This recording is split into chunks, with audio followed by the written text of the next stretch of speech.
بما ان انت خلاص على ابواب المراجعه النهائيه، فانت اكيد محتاج جدول معين تمشي عليه الفتره دي، وبعد الفتره دي تطلع باكبر قدر من الاستفاده في المراجعه النهائيه. ولا جزء متراكم عليك المفروض ان انت تخلصه، وجزء مش فاهمه، وجزء ما حلتش عليه كتير. في الفتره دي بجد هي كنز ليك، لازم تستغلها صح جدا جدا وتخلي جدول معين كده تمشي عليه. فكمل معايا الفيديو كده، هقول لك تعمل ايه في كل ماده على السريع الفتره دي بالذات، والجدول اللي هو ان شاء الله كده ايه هيظبط لك الدنيا في معظم الوقت. فما تنساش اللايك والاشتراك في القناه وتفعل زر الجرس عشان يجي لك كل الفيديوهات الجايه. بص يا صديقي، انت خلاص فاضل لك حوالي اسبوع بالظبط على العيد. فانت اسبوع العيد ده غالبا انت ممكن تاخد حصه قبله ولا حصتين بالكتير قوي.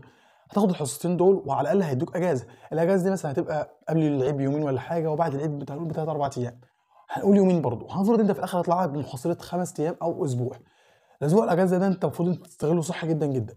هتستغله ازاي صح جدا؟ اول حاجه انت يوم العيد اخرج، رفع عن نفسك، اطلع، سيبك من اي حاجه. انت لو متراكم عليك المنهج كله، اخرج يوم العيد عادي. على الاقل هتستريح نفسيا وهترجع ايه طاقتك كده ايه، وترجع دنيتك. وسيبك من الكلام ان انت لو طلعت اول يوم العيد هتجيب 22% والكلام ده. انا طلعت اول يوم العيد عادي وما فتحتش كتاب في يوم العيد خالص. فيعني يوم العيد انت خده ايه كله فري كده. فخلينا نتكلم من دلوقتي كده لحد العيد انت معاك اسبوع، وبعد العيد هنقول معاك حوالي تاني ايه، يمكن حوالي 14 يوم ولا حاجه. الا 14 يوم دول دي الايام اللي انت غالبا هتخلص فيها معظم المناهج، لان معظم المناهج في معظم المدرسين بيخلصوا من يوم 10 لحد يوم 15. فانت معاك الاسبوعين دول كلهم، هيدخل كلهم في حوالي مثلا 25 يوم. ال 25 دول بجد تستغلهم جدا جدا جدا. في اول حاجه في الجدول بتاعك، وابداوا من دلوقتي كده.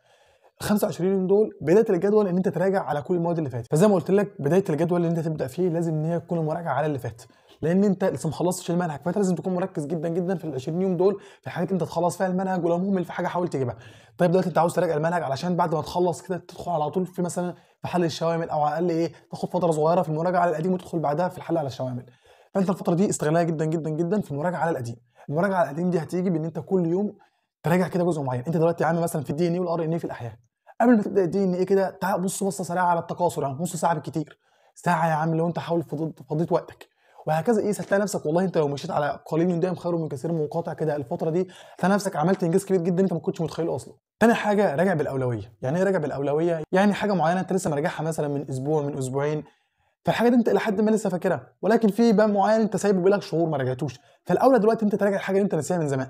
يعني الباب الاول ده لو انت راجعته كتير مره واتنين وانت لسه فاكره، خلاص ما تراجعوش دلوقتي. راجع الحاجه اللي انت الى حد ما ناسيها، ما حلتش فيها كتير. يعني مثلا الباب بتاع الهرمونات ده انا ما حلتش فيه غير قليل. حاجه راجع الباب بتاع الهرمونات ده النهارده ومش هاخد مني وقت ان شاء الله. اجي بكره وبعد بكره اخليها حل عليه، وحل عليه مش معنى كده ان انا اقعد احل 3 ايام، لا. كل يوم نص ساعه بس كده ايه على الباب ده، هلاقي نفسي والله من غير ما احس خلصت الباب وعملت انجاز. المدرسين مش هيعملوا معاك، فانت لازم تكون انت الادرى بنفسك الفتره دي وتعمل كل حاجه ناقصاك. تاني حاجه المفروض انت تعملها في جدولك الفتره دي، ان انت تشوف المواد اللي انت المفروض تحل فيها شوامل وتحل فيها شوامل من دلوقتي. طب هتقول لي ازاي في مواد تحل فيها شوامل من دلوقتي وانت لسه ما خلصتش؟ في مواد بتسمح لك ان انت تحل فيها شوامل حتى لو ما خلصتش المنهج. زي ايه؟ زي الانجليزي، زي العربي. المواد دي بجد انت لو ما خلصتش المنهج هتحل فيها. ليه؟ ببساطه اللي انا قلت لك قبل كده، العربي 55 سؤال. 55 سؤال في منهم حوالي 20 سؤال مثلا على النحو، ولا 18 سؤال كمان على النحو. فانت هنفرض جدا ان انت ما خلصتش النحو لحد دلوقتي. لو ما خلصتوش على الاقل هتعرف تحل يا عم 50 سؤال. فانك تحل 50 سؤال من اصل 55، فانت كده شبه ان انت خلاص خلصت اصلا وبتحل شوامل. نفس الموضوع يا عم في الانجليزي. انت دلوقتي هنقول مثلا انت فاضل لك يونت او يونتين انت لسه ما خلصتهمش، دول هيكون عليهم سؤال سؤالين ثلاثه بالكتير قوي في الامتحان. فانت حل من دلوقتي، هتلاقي نفسك بتحل القطع بتاع الانجليزي. اظن ما فيش حاجه اسمها انت خلصت منهج ولا لا. فانت هتكون هتحليت القطعتين دول بمثابه 16 سؤال لوحدهم انت حليتهم. دخلت على الترجمه، ما فيش حاجه اسمها انت خلصت منهج ولا لا، حليتها، دول 4 اسئله لوحدهم. فهتلاقي نفسك كده خلصت معظم الامتحان اصلا من غير انت بتحس فاضل لك سؤال او سؤالين. طب الشوامل دي هتنفعك في ايه في المواد؟ هتنفعك جدا جدا والله، ان انت هتخليك تربط كده معظم اليونتات ببعض، وتخليك ايه اليونت اللي انا مش فاكره هرجع اراجعه كده على السريع. فانت وانت بتراجع بقيت انت عارف ايه الجزء اللي واقع منك وترجع تراجع عليه. فانت العربي دلوقتي والانجليزي استخدموا الفتره دي في ان انت تعمل ايه، في ان انت تراجع كده سريعا على كلمات المنهج بتاع الانجليزي. براجعه كده سريعه يا عم، مش لازم تقعد تدخل فيهم مليار في الميه. اما يقابلك كلمه في الشوامل اللي انت مش عارفها يبقى ارجع واحفظها تاني، ولكن انت راجعها قبل ما تحل، هتنفعك جدا وهتسهل عليك الحل سواء في الانجليزي او في العربي. الانجليزي زي ما قلت انت تراجع الكلمات بسرعه، هشوف كده مصدر مراجعه بسيطه على الجرامر كل يوم، والله يونت كده في نص ساعه ولا حاجه هتلاقي نفسك خلصت بعد 10 ايام من دلوقتي انت قد بتحل شوامل. بالنسبه للعربي، العربي انت محتاج حاجه واحده بجد في الامتحان كله، النحو. والنحو طويل، النحو الطويل بما ان هو طويل خلاص يا عم، طويل بس صغير بيتراجع بسرعه. فانت من دلوقتي راجع لك كده درسين 3 نحو، بكره هوفر نص ساعه راجع درسين 3 نحو، هتلاقي نفسك برضو قبل المدرسين ما يخلصوا المنهج انت خلصته مراجعه وبتحل كمان شوامل. بالنسبه للكيمياء او الفيزياء او الاحياء، الكيمياء بص انت المفروض دلوقتي ان انت ايه غالبا اللي ممكن في الاخر هيبقى في العضويه، فالمفروض ان هو يركز فيها جدا جدا جدا جدا لان هي على نص الامتحان اصلا، المفروض انت تركز فيها. طب انت اخدت العضويه من اول السنه ودلوقتي مثلا في اي باب تاني يبقى انت كده انجزت الشوط الاكبر. تعمل ايه الفتره دي؟ راجع على العضويه اول حاجه، ابدا كده والله كل يوم جزء من العضويه. والعضويه على فكره طول ما انت مجمعها في هيئه مخططات هتفتكرها بسهوله جدا. فانت كل يوم كده ايه في المواصلات، بين الدروس، بين المغرب والعشاء كده بعد ما تفطر، استغل الوقت ده بجد. والله العظيم الحاجات الفروق الصغيره دي تفرق معاك جدا لو انت استغلتها. هتلاقي نفسك بتيجي في اخر اليوم كانت في نص ساعه مش عارف طايره في ايه، نص ساعه في المواصلات، نص ساعه مش عارف بين الدروس، هتلاقي نفسك طلعت كده بكام نص ساعه فرقت معاك جدا في المواد. فزي ما قلت انت راجع على العضويه الفتره دي جدا جدا واستغلها كده. كذلك برضو الباب الاول او الثاني، ولكن الاهم دلوقتي العضويه. الفيزياء وانت عندك كهربائيه وحديثه، انت دلوقتي في الحديثه وما تهملش فيها. واظن انت حديثا ما لحقتش تنسى مثلا فصل زي الفصل الخامس. لو انت في السابع هتلاقي نفسك ما نسيتش الخامس، انت اكيد لسه فاكره. فانت ايه، سيبك من الحديثه دلوقتي وركز في اللي انت فيه. يعني ركز في اللي انت في الفصل اللي انت فيه، ما ترجعهاش دلوقتي. تعال بالنسبه للكهربائيه اللي هي على معظم الامتحان، ركز فيها واستغلال الفتره دي. وحاول تراجع بالاولويه. يعني ما تقعدش مبيت 10 ايام في الفصل الاول تقول انا اصل انا كنت براجعه. الباب الاول يخلص في الكام قانون اللي فيه والقانون بتاعك يشوف وخلاص كده الباب الاول خلص. هتلاقي نفسك خلاص مش محتاج اي حاجه منه.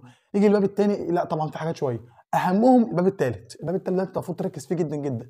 فانت الباب الاول راجع عليه كده مراجعه سريعه، ولو انت فاكره سيبك منه وادخل في الباب الثالث دلوقتي.